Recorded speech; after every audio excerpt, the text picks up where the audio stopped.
Hi, welcome to my PHYS2212 Lab1 report.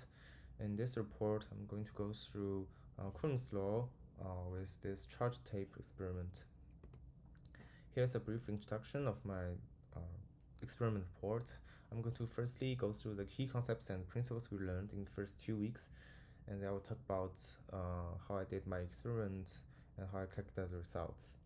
Then I will examine my computational models and coding on Web Python, and in the meanwhile, I will also address the follow-up questions, and then at the end, I will share my takeaways in this experiment. So here are all the fundamental principles we are going to use in this experiment.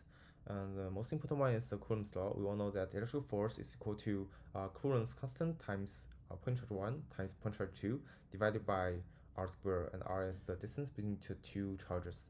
And we're also going to use Newton's second law and third law in our experiment, because for the hanging U-tape, we know that forces come in pair, so the electric force on our hanging tape is equal to gravitational force, and that's how we are going to calculate the charges on each tape. So here are some useful constants and variables we are going to use.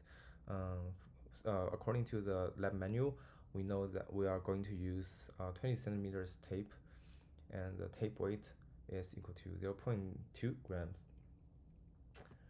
And for the experiment details, what I did is that I created two U-tape following the process in the lab menu, and then stick one U-tape on two books, and then holding another U-tape and slowly approach the U-tape I'm holding to the hanging U-tape, and you can see that the hanging U-tape slightly deviated from the original position, and then I repeated the process for 3 times.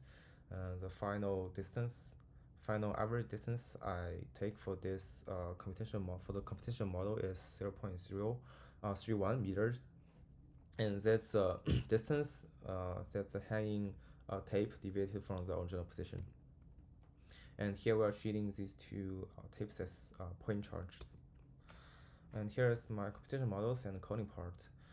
From Coulomb's law and Newton's third law, we know that electrical force is equal to gravitational force for the hanging tape to stay still.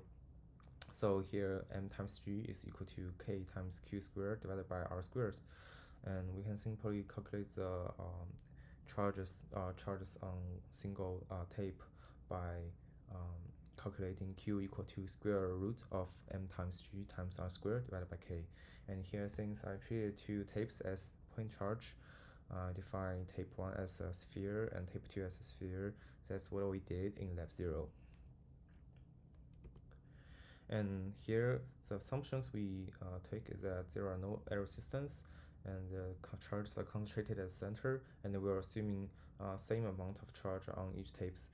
And here is a graph we generated from Web Python. We can see the cyan or arrow represents the gravitational force exerting on our hanging tape, and the green arrows are the electrical force they received. And the final results for the magnitude of charge is 1.5 times 10 to the power of minus 8.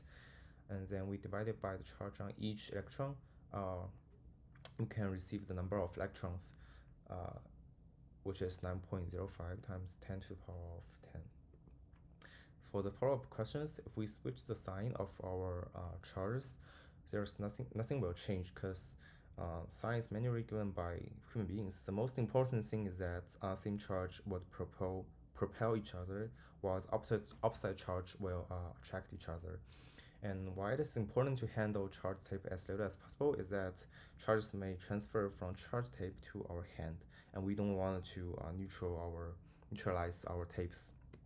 And for the main takeaways, I learned that I need to repeat experiments to get results and minimize the errors. Also, always count the assumptions we made in our experiments. And thank you, that's it.